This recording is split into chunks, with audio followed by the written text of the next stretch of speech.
Bom, daqui a pouquinho a gente segue falando sobre essas pautas econômicas. A gente tem um convidado nesta sexta-feira, o senador Isalci Lucas, para a gente falar dessas questões que o Rafa levantou, meta de déficit fiscal, reforma tributária, principalmente, sobre LDO também, discussões que se entrelaçam, discussões que dependem da conclusão de uma para que a outra avance também. A Yasmin Costa trouxe a informação para a gente de que há uma previsão de que a reforma tributária avance, seja pelo menos aprovada na CCJ até a próxima terça-feira, com discussão avançando e sendo finalizada na comissão no dia 7, na próxima terça-feira, e com uma votação avançando no plenário do Senado nos dias seguintes, no dia 8 e também no dia 9 de novembro, ou seja, fechando a semana que vem já com uma reforma tributária no Senado sendo aprovada. Para a gente falar sobre esse cronograma, sobre as medidas que estão sendo discutidas no relatório do senador Eduardo Braga, a gente conversa então agora sim com Isalci Lucas, senador do PSDB do Distrito Federal, líder do partido no Senado. Senador, bem-vindo mais uma vez, um bom dia para o senhor.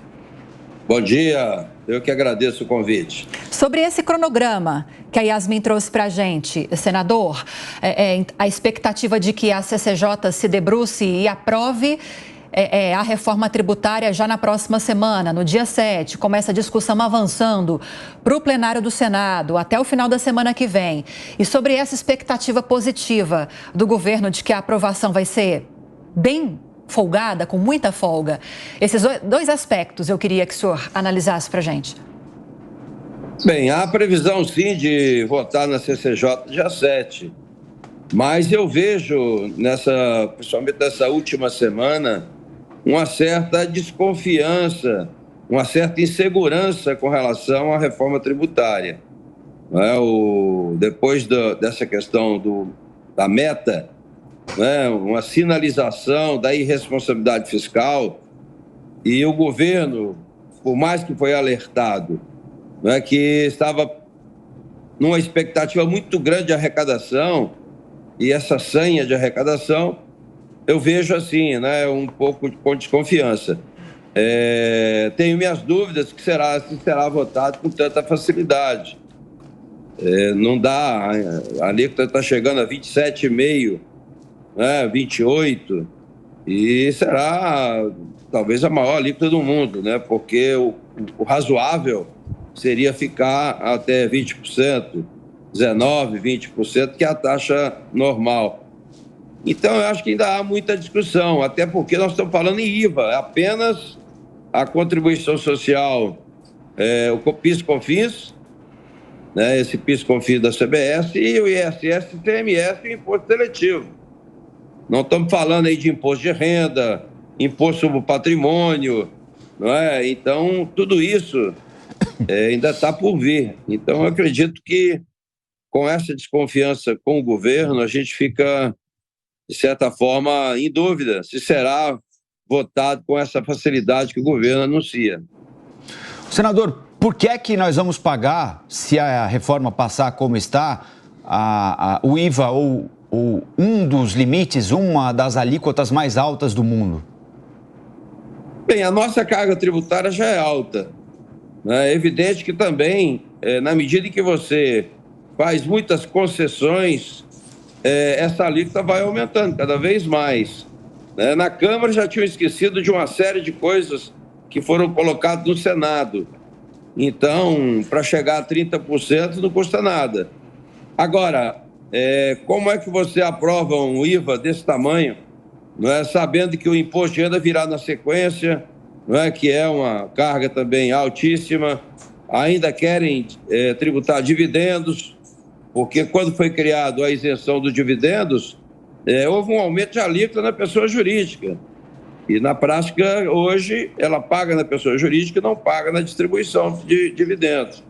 E ainda vem a questão do patrimônio, que é outro mecanismo de tributação, que a gente fica, assim, de certa forma, assustado. Esse imposto seletivo também, que incide sobre saúde, que incide sobre qualquer coisa contra o meio ambiente.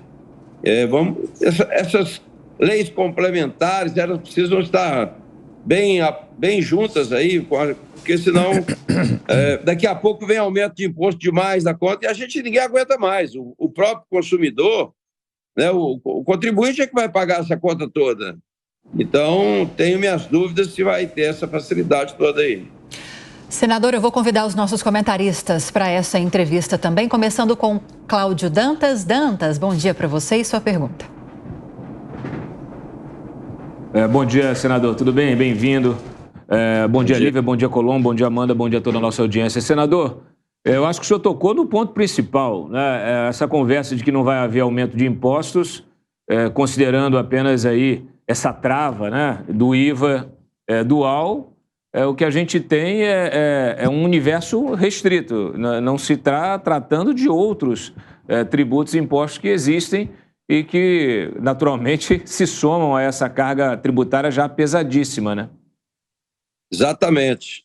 Essa área de serviço está vindo muito pesado, entendeu? Eu não sei se... E tem isenção ainda para vários setores que já tinham isenção, como, por exemplo, a área de tecnologia, não é? A hora que incluir mais alguma coisa, isso pode aumentar para 28%, 29%.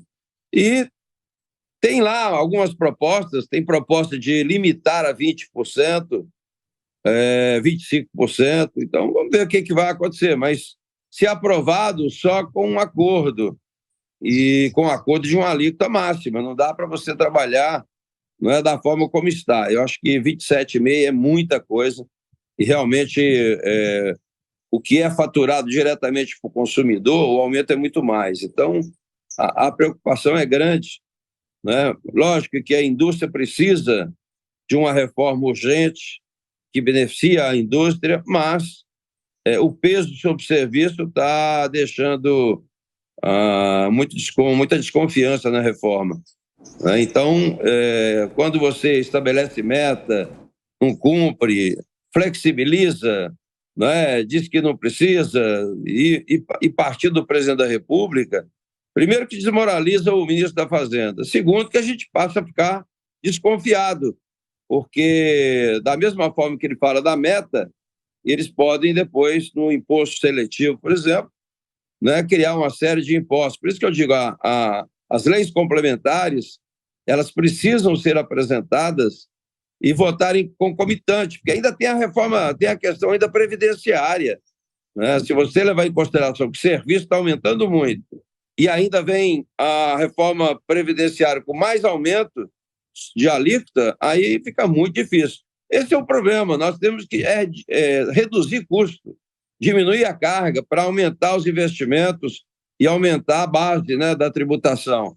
Eu sinceramente estou muito preocupado e vejo assim com certa desconfiança de que, de fato, essa reforma vai ser aprovada com essa rapidez. Senadora Amanda Klein quer fazer uma pergunta para o senhor também. Amanda, bom dia. Bom dia a todos, bom dia, senador. Bom dia.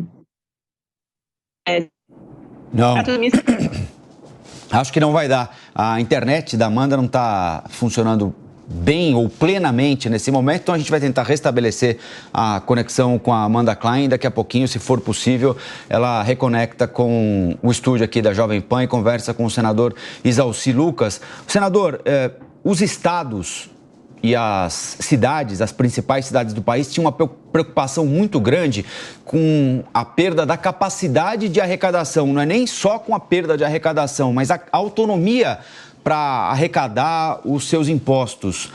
O Senado é a casa revisora, casa de políticos mais experientes, ex-governadores, ex-prefeitos. Isso foi, de alguma maneira, discutido no debate no Senado? Os governadores foram atendidos? Esse temor de alguns deles está desfeito, senador? Não estão totalmente satisfeitos, porque ainda existe, não é, alguma esperança de alguns governadores que eles possam livremente aumentar a carga, né, as alíquotas. E está sendo estabelecida uma alíquota base única. Então, há sim ainda uma certa insatisfação, né? E a gente tem lá uma previsão de fundo que é 40, agora foi para 70, né? Eu não sei de onde que vai sair esses recursos, né? Porque já não estão cumprindo nem a meta estabelecida na lei orgânica, na LOA, na LDO. Como é que vão garantir, né, que essa carga ficará menor? Então, esse é o problema, né? Eu fico, se fosse um governo assim com maior credibilidade, né, que falasse, né, e a gente não só falasse, mas que agisse de uma forma mais rigorosa, não flexibilizando, relativizando as coisas, eu acho que seria mais fácil. Mas esse governo traz muita desconfiança, e aí cresce a insatisfação, cresce as dificuldades de aprovação como uma emenda como essa, né? Essas emendas que estão sendo apresentadas. Mas, de qualquer forma, o medo maior nosso era criar um quarto poder. Eu tive lá uma emenda acatada, transformando, né, aquele conselho num comitê, como existe hoje no Simples. Ele não terá essa autorização de normatizar, de criar leis, né, de estabelecer regras. Quem vai fazer isso é o Senado. Então, ele é mais operacional. Isso aí deu uma certa tranquilidade, né, porque havia um medo aí muito grande de tirar o Senado e passar para este Conselho as decisões e a legislação em si. Então, a desconfiança hoje ficou menor, né? Senador, deixa eu passar para outra pauta econômica, para a gente finalizar. Como é que estão as discussões, e aí eu falo no contexto da lei orçamentária do ano que vem, que precisa ser aprovada antes do recesso de final de ano, como é que estão as discussões? Me parece que há muita polêmica envolvendo essa questão. Uma ala do Congresso defende que haja a permanência do valor do ano de 2020, quando houve as últimas eleições municipais, se não me engano, cerca de 2 bilhões, apenas com uma correção pela inflação. Há uma ala que defende um aumento para quase 5 bilhões de reais. Como estão essas discussões e se o governo está participando desse processo nesse momento? Olha, a discussão, lógico que nas reuniões de líderes a gente comenta um pouco, mas a expectativa é que seja corrigido pela inflação, né? Nós estamos aí agora aguardando essa questão da meta para a gente fechar a LDO, né, para fazer semana que vem a aprovação e encaminhamento para o Congresso, porque não votamos nem a LDO ainda, né? Então, semana que vem eu acredito que a gente vai chegar num acordo. O governo, além de aumentar custo, uma máquina pesada, ainda não assume.